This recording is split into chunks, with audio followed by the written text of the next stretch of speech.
विजय मुख्यमंत्री होताच 3 महत्त्वाचे निर्णय घेतले, जे आजपर्यंत कोणत्याही मुख्यमंत्र्याला जमले नाहीत.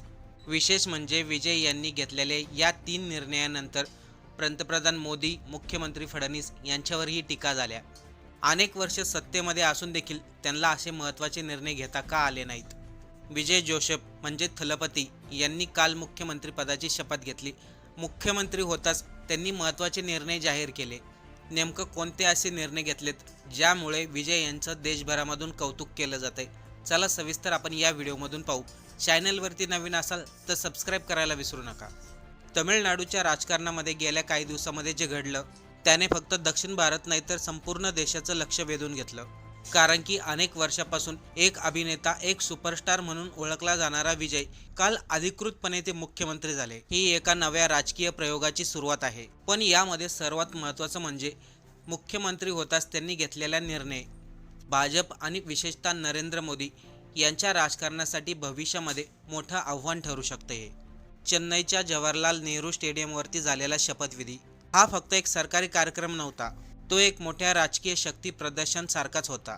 हजारो समर्थक, प्रचंड गर्दी आणि सोशल मीडियावरती ट्रेंड होणारे व्हिडिओ, थलपतीच्या नावाच्या घोषणा.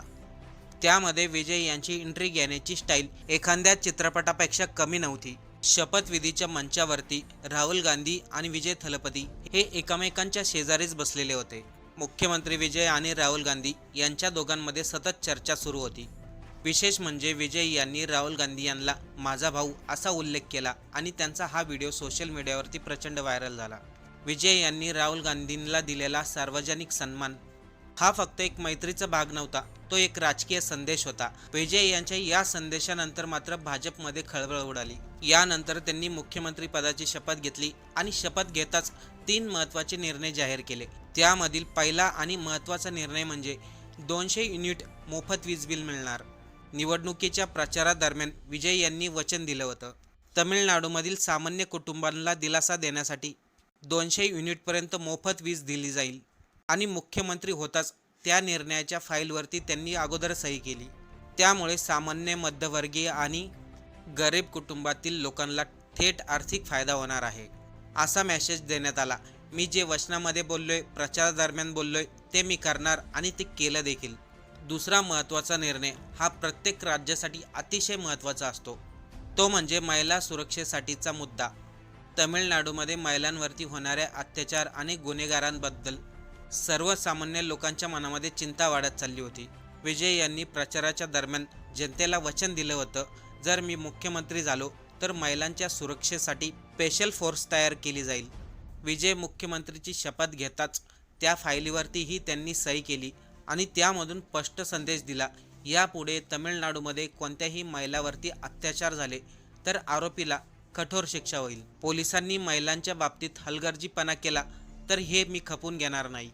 मग तिथे पोलीस असो किंवा राजकीय नेता असो, कोणालाही सोडणार नाही. विजय यांनी मुख्यमंत्री झाल्यानंतर बरेचसे काही निर्णय घेतलेत, पण सर्वात जास्त त्यांच्या 3 निर्णयांची चर्चा झाली. पहिलं म्हणजे वीज बिल, दुसरं म्हणजे महिलांची सुरक्षा आणि तिसरं म्हणजे अँटी ड्रग्ज टास्क फोर्स. विजय यांनी स्पष्टपणे सांगितलं, तमिळनाडूमधील तरुण पिढीला ड्रगपासून वाचवायचं असेल याची जबाबदारी सरकारवरती आहे. पंजाब, काश्मीर नंतर दक्षिण भारतामधील देखील ड्रग्जचं प्रमाण भरपूर प्रमाणात वाढत चाललंय. त्यामुळे विजय यांनी ड्रग्ज विरोधात विशेष टास्क फोर्सची घोषणा केली. एवढंच नाही तर त्यांनी स्पष्टपणे सांगितलं, कोणताही तरुण ड्रग्ज घेताना दिसला तरी देखील त्याच्यावरती कठोर शिक्षा होईल, जेणेकरून पुढच्या वेळेस तो अंमली पदार्थ खरेदी करू शकणार नाही. विजय यांनी घोषणा करताना आणखीन काही महत्त्वाच्या गोष्टी सांगितल्या. त्यांनी सांगितलं, अगोदरचं जे DMK सरकार होतं ते आमच्यावरती 10 लाख कोटीचं कर्ज टाकून गेलंय. हा दावा राजकीयदृष्ट्या खूप महत्त्वाचा मानला जातो, कारण की विजय यांनी लोकांना अगोदरच सांगितलं होतं की परिस्थिती फार कठीण आहे, राज्यावरती मोठे कर्ज आहेत, तरी देखील जे वचन दिलेत ते मी पूर्ण करणार. विशेष म्हणजे त्यांनी तमिळनाडूमधील तरुणांच्या रोजगारांसाठी एक विशेष पथक तयार केले, समिती तयार केली आहे. जे सुशिक्षित तरुण आहेत, ज्यांना कामानिमित्त बाहेर जावं लागतं, दुसऱ्या राज्यांमध्ये जावं लागतं, त्या तरुणांना आता तमिळनाडू सोडून कुठेही जावं लागणार नाही. प्रत्येक तरुणाला त्याच्या शिक्षणानुसार काम मिळेल. सरकारी भरती देखील वेळेवरती होतील, त्यासाठी उशीर केला जाणार नाही. ते मुख्यमंत्री होताच त्यांनी अनेक घोषणा केल्या, पण त्यामधील काही घोषणांना तात्काळ मंजुरी दिली तर काही घोषणांवरती लवकरच काम चालू होईल असं आश्वासन दिलं.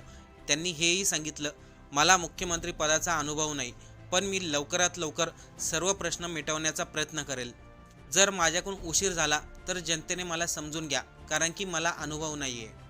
मुख्यमंत्री पदाची शपथ घेत असताना देखील राज्यपालांनी त्यांना थांबवलं, कारण की विजय हे त्यांच्या पद्धतीने शपथ ग्रहण करत होते. पण राज्यपाल म्हणाले, आम्ही जे लिहून दिले त्या पद्धतीने तुम्ही शपथ घ्या. विजय यांनी राज्यपालांनी लिहून दिलेले प्रत्येक शब्द न वाचता आहे तसेच बोलून दाखवले. पण या सर्वांमध्ये चर्चा झाली ती त्यांच्या त्या 3 निर्णयाची आणि राहुल गांधींची. कारण की भर स्टेजवरती तमिळनाडूच्या जनतेसमोर विजय यांनी राहुल गांधी यांना आपला भाऊ मानलं. पण यानंतर संपूर्ण भाजपमध्ये खळबळ उडाली. त्याचं कारण म्हणजे विजय यांचं संपूर्ण राजकीय नेरेटिव्ह हे भाजपच्या विरोधामध्ये आणि भाजपच्या विचारसरणीच्या विरोधामध्ये उभा राहताना दिसतंय. कारण की त्यांनी स्पष्टपणे सांगितलं, आमच्या राज्यामध्ये आम्ही जाती धर्माला विशेष महत्त्व देत नाही. कोण कोणत्या जातीचा आहे हे महत्त्वाचं नाही, तो माणूस आहे हे महत्त्वाचं आहे. विजय यांनी तमिळनाडूमध्ये जी निवडणूक लढवली त्यामध्ये सर्वात जास्त वापर झाला तो AI तंत्रज्ञानाचा. 5G तंत्रज्ञान, डिजिटल प्रचार, AI कंटेंट, डुप्लिकेट प्रचार.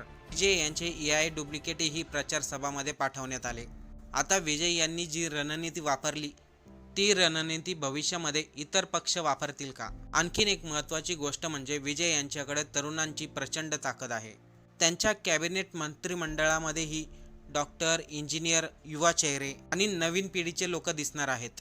नाहीतर आपण इतर राज्यांमध्ये बघतो कॅबिनेट मंत्रिमंडळामध्ये जास्त वयस्कर लोक असतात. पण इथे विजय यांनी वेगळा विचार केला. त्यांचं म्हणणं आहे, जर तरुणांना संधी दिली तरच राज्य पुढे जाईल. विजय जोसेफ मुख्यमंत्री होताच त्यांनी घेतलेले निर्णय इतर कोणत्या राज्यामध्ये हे निर्णय घेण्यात आलेत का? आणि जर तेथील मुख्यमंत्र्यांनी हे निर्णय घेतले असतील तर कमेंट करून नक्की सांगा.